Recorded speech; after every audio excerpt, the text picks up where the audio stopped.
حي على الفلاح.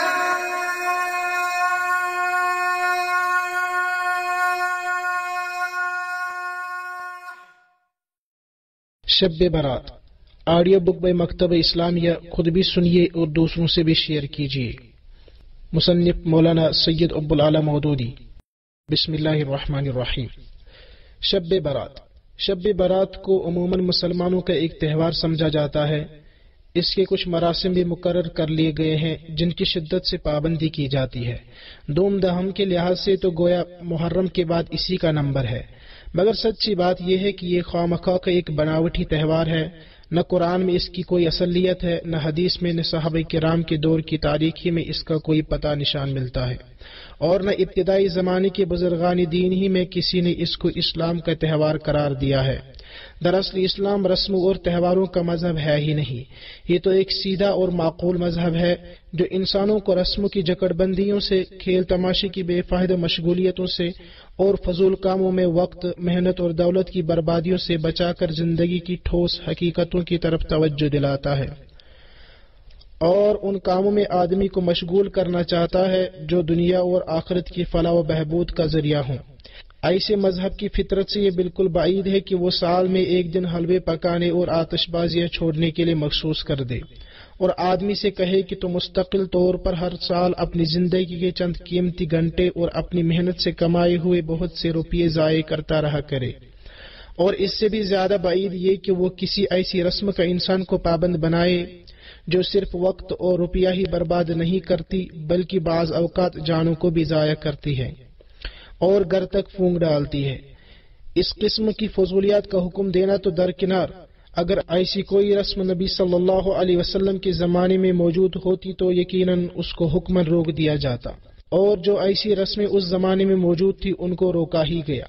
حلوے اور آتش بازی کا معاملہ تو خیر اس قدر کھلا ہوا ہے کہ جو شخص کچھ بھی اسلام سے متعلق جانتا ہے وہ پہلی ہی نظر میں کہہ دے گا کہ ان چیزوں کی پابندی اس مذہب کی روح کے خلاف ہے. مگر جب ہم تلاش کرتے ہیں کہ شعبان کے مہینے میں اس خاص دن کے ساتھ کوئی مستند مذہبی عقیدہ وابستہ ہے یا کوئی لازمی عبادت مقرر ہے تو ہم کو اس کا بھی کوئی نشان نہیں ملتا.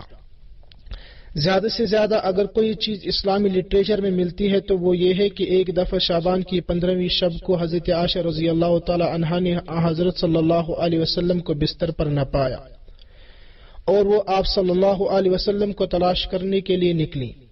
ڈھونڈتے ڈھونڈتے بقیع کے قبرستان پہنچی، وہاں آپ کو موجود پایا. وجہ دریافت کرنے پر حضرت صلی اللہ علیہ وسلم نے فرمایا کہ اس رات کو اللہ تعالیٰ آسمانی دنیا کی طرف توجہ فرماتا ہے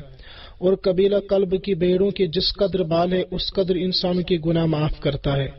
لیکن حدیث کے مشہور امام ترمذی رحمۃ اللہ علیہ نے اس روایت کو ضعیف قرار دیا ہے اور اپنی تحقیق بیان کی ہے کہ اس کی سند صحیح طور پر حضرت عائشہ رضی اللہ تعالی عنہا تک پہنچتی ہی نہیں. بعض دوسری روایت ہے جو کم درجے کتب حدیث میں ملتی ہے. اس رات کی یہ فضیلت بیان کی گئی ہے کہ اس میں قسمتوں کے فیصلے کیے جاتے ہیں اور پیدائش اور موت کے معاملے طے ہوتے ہیں. لیکن یہ سب روایات ضعیف ہے، ہر ایک کی سند میں کوئی نہ کوئی کمزوری موجود ہے.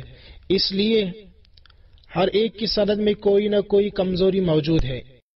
لیے حدیث کی قدیم تر اور زیادہ معتبر کتابوں میں کہیں ان کا ذکر نہیں ملتا.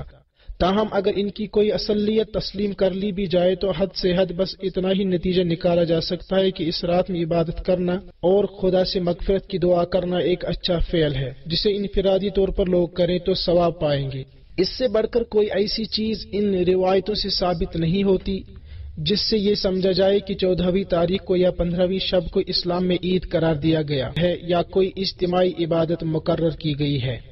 حدیث کی زیادہ معتبر کتابوں سے جو بات ثابت ہے وہ یہ ہے کہ رسول اللہ صلی اللہ علیہ وسلم پر رمضان کی آمد سے پہلے ہی شعبان کے مہینے میں ایک خاص کیفیت طاری ہو جاتی تھی. رمضان کا مہینہ وہ مہینہ ہے جس میں آپ کو اللہ تعالیٰ کی طرف سے پیغمبری جیسے عظیم الشان منصب پر مامور کیا گیا اور قرآن جیسی لازوال کتاب کے نزول کا آغاز ہوا.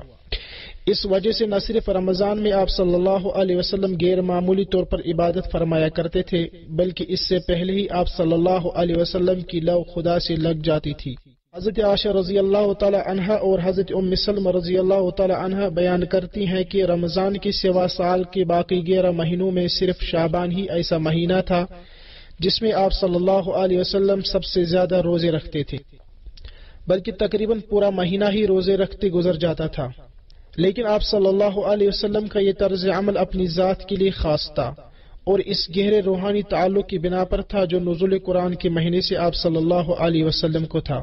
رہے عام مسلمان تو ان کو آپ نے ہدایت فرمائی تھی کہ ماہ شعبان کے آخری 15 دنوں میں روزے نہ رکھا کریں، کیونکہ اس میں یہ اندیشہ تھا کہ اگر عادتاً لوگ اس مہینے کے آخری دنوں میں روزے رکھنے لگے تو رفتہ رفتہ یہ ایک لازمی رسم بن جائے گی اور رمضان کے فرض روزوں پر خواہ 10-15 مزید روزوں کا اضافہ ہو جائے گا اور اس طرح لوگوں پر وہ بار پڑ جائے گا جو خدا نے ان پر نہیں رکھا ہے۔ اسلام میں خاص طور پر یہ بات ملحوظ رکھی گئی ہے جو کچھ خدا نے اپنے بندوں کے لیے لازم کیا ہے اس کے سوا کوئی دوسری چیز بندے خود اپنے اوپر لازم نہ کر لے۔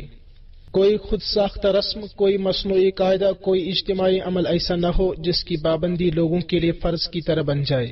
خدا زیادہ بہتر جانتا ہے کہ اس کے بندوں کی بھلائی کن چیزوں کی پابندی میں ہے اور کس چیز کی کتنی پابندی میں ہے۔ اس کی قائم کی ہوئی حدوں سے تجاوز کر کے اگر بندے بطور خود کچھ رسمیں مقرر کر لیں گے اور فرض کی طرح ان کی پابندی کریں گے تو اپنی زندگی کو آپ تنگ کر لیں گے۔ پچھلی قوموں نے یہی غلطی کی تھی کہ نئی نئی رسمیں ایجاد کر کے اپنے اوپر فرائض اور واجبات کی ردیں چڑھاتی چلی گئیں اور رفتہ رفتہ رسمیات کا ایک ایسا تانا بانا اپنے گرد بن ڈالا جس کے جال نے آخرکار ان کے ہاتھ پاؤں جکڑ کر رکھ دیے۔ قرآن رسموں کو زنجیروں سے تشبیہ دیتا ہے اور حضرت محمد صلی اللہ علیہ وسلم کے مشن کا ایک بڑا کام یہ بتاتا ہے کہ ان زنجیروں کو کاٹ پھینکے جن میں انسان نے اپنے آپ کو خود کس رکھا ہے۔ یہی وجہ ہے کہ شریعت محمدی صلی اللہ علیہ وسلم میں فرائض کا ایک نہایت ہلکا اور سادہ ضابطہ تجویز کر کے باقی تمام رسموں کا خاتمہ کر دیا گیا۔ عید اور بقرعید کے سوا کوئی تہوار نہ رکھا گیا، حج کے سوا کوئی جاترا نہ رکھی گئی، زکوٰۃ کے سوا کوئی نذر نیاز یا دان پن کو فرض نہ کیا گیا، اور ہمیشہ کے لیے اصول طے کر دیا گیا کہ انسان کو جس طرح خدائی فرض میں کوئی چیز کم کرنے کا حق نہیں ہے اسی طرح کوئی چیز بڑھانے کا بھی حق نہیں ہے۔ ابتدائی زمانے میں جو لوگ شریعت محمدی کی روح کو سمجھتے تھے وہ سختی کے ساتھ اس اصول کے پابند رہے۔ انہوں نے نئی رسمیں ایجاد کرنے سے انتہائی پرہیز کیا اور جو چیز لازمی رسم بنتی نظر آئی اس کی فوراً جڑ کاٹ کے رکھ دی۔ انہیں معلوم تھا کہ ایک چیز جس کو نیکی اور ثواب کا کام سمجھ کر ابتدا میں بڑی نیک نیتی کے ساتھ شروع کیا جاتا ہے وہ رفتہ رفتہ کس طرح سنت، پھر واجب، پھر فرض اور آخرکار فرضوں سے بھی زیادہ اہم بنتی چلی جاتی ہے، اور جہالت کی بنا پر لوگ اس نیکی کے ساتھ کس طرح بہت سی برائیاں ملا جلا کر ایک قبیح رسم بنا ڈالتے ہیں، اور اس قسم کی رسم جمع ہو کر کس طرح انسانی زندگی کے لیے ایک وبال اور انسانی ترقی کی راہ میں ایک بھاری روک بن جاتی ہے۔ اس لیے ابتدائی دور کی علماء اور امام اس بات کی سخت احتیاط رکھتے تھے کہ شریعت میں کسی نئی چیز کا اضافہ نہ ہونے پائے۔ ان کا یہ مستقل عقیدہ تھا کہ جو چیز شریعت میں نہیں ہے اسے شرعی حیثیت دینا، یا جس چیز کی شریعت میں جو حیثیت ہے اس سے زیادہ اہمیت اس کو دینا بدعت ہے، اور ہر بدعت گمراہی ہے۔ لیکن افسوس ہے کہ بعد کی صدیوں میں اس طرف سے انتہائی غفلت برتی گئی اور بتدریج مسلمان بھی اپنی خود ساختہ رسموں کی جال میں اس طرف پھنستے چلے گئے جس طرح دنیا کی دوسری قومیں پھنسی ہوئی تھی۔ اس خرابی کی ایک بڑی وجہ یہ ہے کہ بعد کے زمانے میں جو قومیں اسلام کے دائرے میں داخل ہوئی ان کو صحیح اسلامی تعلیم و تربیت نہ مل سکی۔ وہ اپنے ساتھ پرانے جاہلیت کے بہت سے خیالات اور بہت سے طور طریقے لیے ہوئے اسلام میں آ گئے۔ ان کو سدھا برس سے رسمیات اور تہواروں اور میلوں ٹھیلوں اور جاتراؤں کی عادت پڑی ہوئی تھی، اس کے بغیر ان کے لیے مذہبی زندگی میں گویا کوئی لطف ہی نہ تھا۔ اسلام کی سادہ شریعت کے دائرے میں آ کر بجائے اس کے کہ وہ پرانی رسموں کا بوجھ اترنے اور پرانی زنجیروں کے بند کٹنے سے اطمینان محسوس کرتے، انہیں یہاں آتے ہی یہ فکر لاحق ہو گئی کہ کس طرح وہی بوجھ پھر اپنے اوپر لاد دیں جنہیں اسلام نے اتارا تھا، اور وہی بیڑیاں پھر پہن لے جنہیں اسلام نے کاٹا تھا۔ چنانچہ انہوں نے کچھ تو پرانی جاہلیت کی رسمیں ذرا سی ظاہری صورت بدل کر باقی رکھی، کچھ نئی رسمیں خود ایجاد کی، یہاں تک کہ اسلام کو بھی ویسا ہی رسم اور تہواروں کا مذہب بنا کر رکھ دیا جیسے ان کے پرانے مذہب تھے۔